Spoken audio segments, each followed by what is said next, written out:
Quand je pensais aux questions que je vous poserai aujourd'hui, la première question qui m'est venue à l'esprit était: pourquoi exactement sommes-nous ici sur Terre en tant qu'êtres humains? D'accord. Est-ce que Dieu nous a créés et nous a mis ici pour que nous puissions continuer à le louer? Prier jour et nuit? Parce qu'il a faim de ces choses? Parce que si vous y regardez, c'est ce que la plupart des religions ont fait croire. Je suis assis ici tous les jours et j'écoute la mosquée. Il prie 4 ou 5 fois par jour. Et je me demande, est-ce que c'est ce que Dieu nous a mis dans ce monde pour faire? C'est ma première question. D'accord. Donc, si vous regardez les Écritures très clairement, les Écritures nous donnent un plan de l'intention de Dieu. Le livre de la Genèse s'ouvre avec l'intention de Dieu parce que le chapitre 1 de la Genèse est l'intention de Dieu. Ensuite, le chapitre 2 de la Genèse est où Dieu a formé l'homme. Ensuite, le chapitre 3 de la Genèse est où l'homme a refusé de coopérer avec Dieu.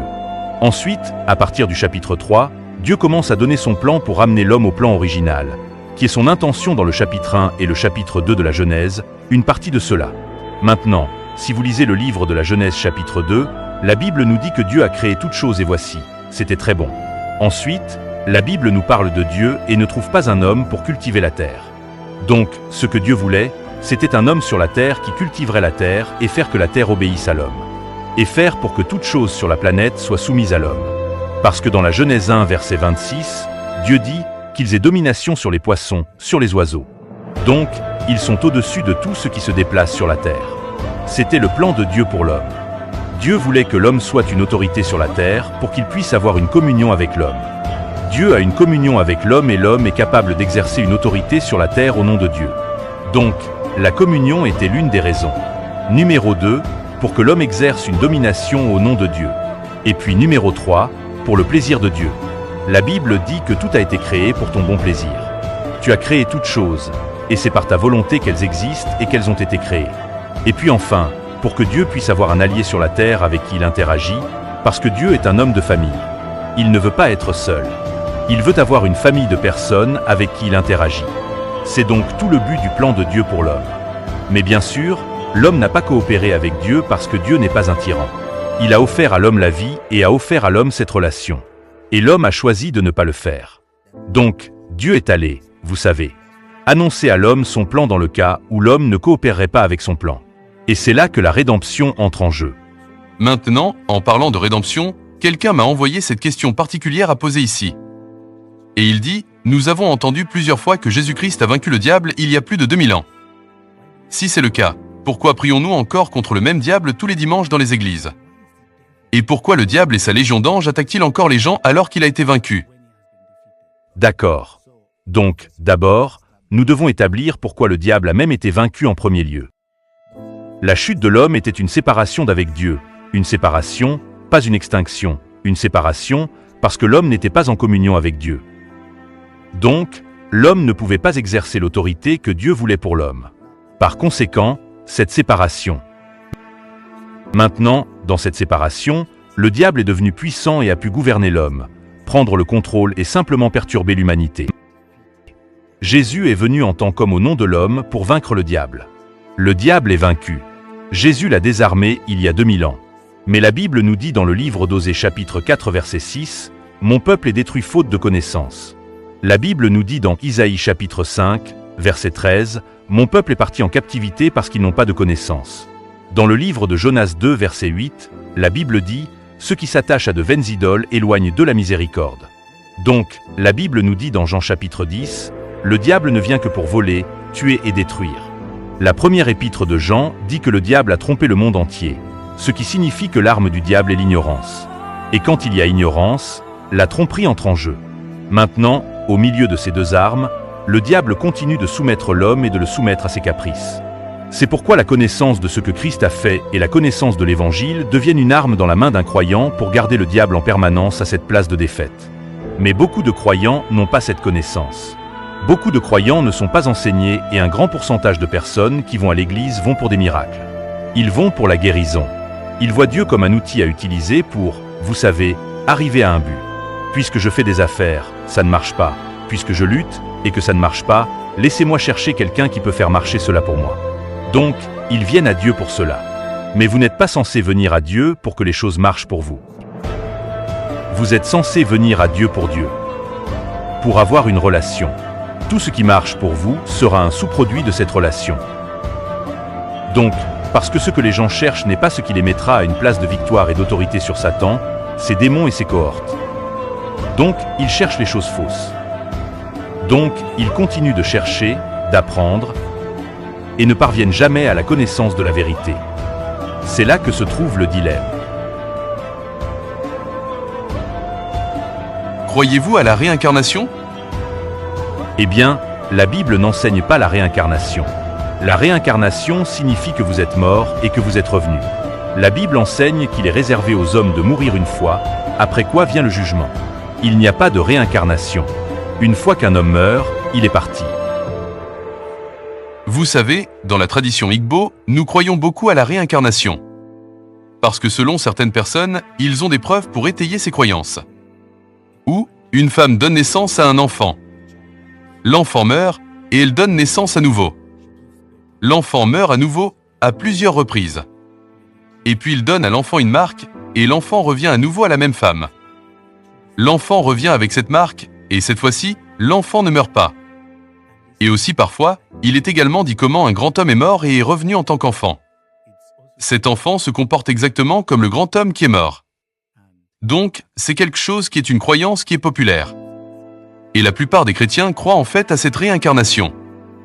Mais en dehors des enseignements bibliques sur la réincarnation, généralement, en tant que personne, croyez-vous que cela soit possible? Non, je ne le crois pas. Parce que chaque homme a droit à une vie. Et dans cette vie, vous êtes censé accomplir un but.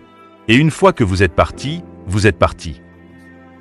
Maintenant, pour dépeindre une théorie de la réincarnation ou un mythe de la réincarnation, il n'y aura pas suffisamment de substance pour le soutenir. Il n'y en aura pas. Parce que s'il y a réincarnation, tous les êtres humains devraient se réincarner. Tous les êtres humains. Il n'y aurait pas de sens que certains se réincarnent et d'autres non. Cela signifie que tous les êtres humains sont capables d'aller, de revenir. D'aller et de revenir. Alors, nous devrions trouver qui est le vrai original qui est allé et est revenu. Donc, il y aurait du chaos. Et Dieu n'est pas l'auteur de la confusion. Donc, c'est pourquoi l'Écriture nous dit clairement qu'une fois qu'un homme meurt, la prochaine chose est le jugement. C'est pourquoi même dans l'Évangile, la Bible dit « Celui qui n'a pas cru est déjà condamné. Celui qui croit est sauvé. » Et cela met fin à cela. Il n'y a pas de réincarnation. Vous savez, la Bible ne l'enseigne pas. Une telle théologie n'existe pas. Et même dans un sens pratique, cela n'a pas de sens logique. Qu'en est-il de cette autre croyance? Nous l'avons vu dans des films. Nous avons entendu des histoires où cela s'est produit. Des histoires de la vie réelle, qui disent que quelqu'un est mort à Abuja et que la même personne est vue vivant une vie différente dans des endroits comme le Ghana.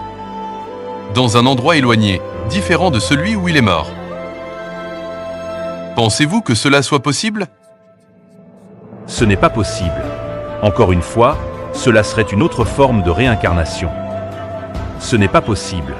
Une fois qu'un homme meurt, et vous voyez, le point est ceci. Lorsque vous avez ce genre de croyance, vous créez une faille pour que Satan manipule votre compréhension.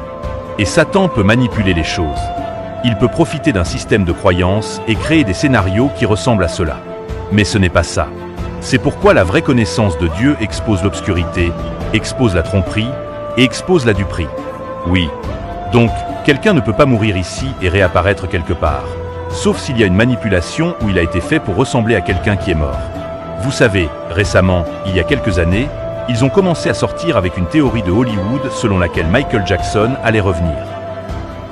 Oui, j'ai lu cela. Cela a été publié, vous savez, par des stars de Hollywood qu'elles devaient se préparer à ce que Michael Jackson revienne. Et ils créaient des histoires autour de cela. Et beaucoup de gens en Amérique ont commencé à attendre le retour de Michael Jackson, à cause de la façon dont ils le vénéraient. Mais Michael n'est pas de retour. Il n'est nulle part. Il est mort. Il est parti. Quand les gens meurent, ils partent. Ils ne reviennent pas. Peut-être dans quelques années, nous allons voir quelqu'un qui lui ressemble. Peut-être quelqu'un qui le ressemble. Parce qu'il y a des gens qui se ressemblent presque exactement. Vous savez, Parce que le monde entier a évolué à partir d'une famille. Le monde entier est venu d'un seul. Vous savez, un jour où je suis allé dans un marché. Le marché est taille bois. C'était il y a quelques années, je suis allé acheter quelque chose et cette femme m'a vu et a commencé à crier. Elle appelait un nom que je ne connais pas. Je ne peux pas me souvenir du nom qu'elle appelait. Elle appelait les gens à venir voir, que j'étais mort ailleurs. Sérieusement, je ne sais pas. J'ai oublié où elle a dit que je suis mort. Elle me regardait partout. Je lui ai dit, Madame, quel est le problème? Ce n'est pas mon nom. Est-ce que j'étais mort antérieurement? C'était sérieux, et je suis sûr que les gens doivent avoir fait circuler cette histoire même sans comprendre ce qui se passait. Qu'une femme a vu un gars qui est revenu. Ils l'ont vu au marché. Mais c'est bien. Je pense que la dernière fois que vous êtes venu ici, je vous ai posé une question sur les époux spirituels et les maris spirituels. Les femmes et les maris de nuit. Et la raison pour laquelle je pose certaines de ces questions est que même la plupart des chrétiens croient que ces choses sont possibles. La réponse que vous avez donnée, cette vidéo avait, je pense, plus de 2 millions de vues. Et 80% des commentaires étaient des attaques contre vous. Ils ont dit que vous ne saviez pas ce que vous disiez. Oui, que les époux spirituels et les maris spirituels sont réels. Et c'est pourquoi les pasteurs font des délivrances pour de tels cas. Et si vous dites que cela n'existe pas, est-ce que vous dites maintenant que les pasteurs qui font de telles délivrances sont des faux prophètes ou qu'ils ne savent pas ce qu'ils font? Donc, je voudrais que vous abordiez cela à nouveau. Abordez-le à nouveau. Et cette fois-ci, décomposez-le d'une manière que nous pouvons comprendre. Je vais essayer. Les époux spirituels, les maris spirituels, les beaux-parents spirituels, ces choses sont-elles réelles? Non, elles ne sont pas réelles. Il n'y a pas de telle chose que les épouses spirituelles et les maris spirituels. D'abord, il n'y a pas de fondement théologique pour cela. Il n'y a pas de substance théologique nulle part pour cela. C'est la première chose. Numéro 2, vous devez comprendre la nature des esprits. Dans l'esprit, il n'y a pas de genre. Il n'y a pas de mâle. Il n'y a pas de femelle. Par conséquent, il n'y a pas d'organes sexuels pour les esprits. Même nous les humains, lorsque vous laissez tomber ce corps, vous n'aurez pas d'organes sexuels. Les organes sexuels n'existent que dans le corps physique. Lorsqu'un homme meurt et qu'il enterre son corps, il n'a pas d'organes sexuels. Parce que dans l'esprit, il n'y a pas de genre. Il n'y a pas de mâle et il n'y a pas de femelle. Donc, les esprits ne peuvent pas dormir avec des êtres humains parce qu'ils n'ont pas d'organes sexuels. Donc, vous ne pouvez pas avoir une épouse spirituelle. Vous ne pouvez pas avoir un mari spirituel. C'est aussi simple que cela. En fait, ils ont posé la question à Jésus dans le livre de Matthieu. Ils ont dit qu'un homme avait une femme et il est mort. Et par tradition, la femme a épousé son frère et le frère est mort. Par tradition, elle a épousé son troisième frère et le frère est mort. Par tradition, elle a épousé le quatrième frère jusqu'au septième frère. Et tous ses frères sont morts. Ensuite, ils ont demandé à Jésus, dans la résurrection, de qui sera-t-elle l'épouse? Parce que les 7 frères l'ont eue. Alors Jésus leur a dit, « Êtes-vous aussi sans compréhension? N'avez-vous pas lu qu'il n'y a pas de genre en esprit? Dans la résurrection, tout le monde sera comme des anges car les anges ne se marient pas et les anges n'ont pas d'organes sexuels. » Donc, une fois que vous avez cette explication de Jésus et que vous comprenez la nature des esprits et le royaume des esprits, où il n'y a pas de mâle, il n'y a pas de femelle, vous ne pouvez même pas penser à un mari spirituel. La prochaine chose sera maintenant, mais qu'en est-il des pasteurs qui font des délivrances? Eh bien, d'abord, cette chose que les pasteurs font, cela s'appelle délivrance, ce n'est pas une délivrance. La popularité d'un mensonge ne le rend pas vrai. Le fait que tout le monde l'appelle délivrance, même dans le monde occidental, cela ne signifie pas que c'est ce qu'est la délivrance. Donc, allons à la racine du mot. Le mot délivrance.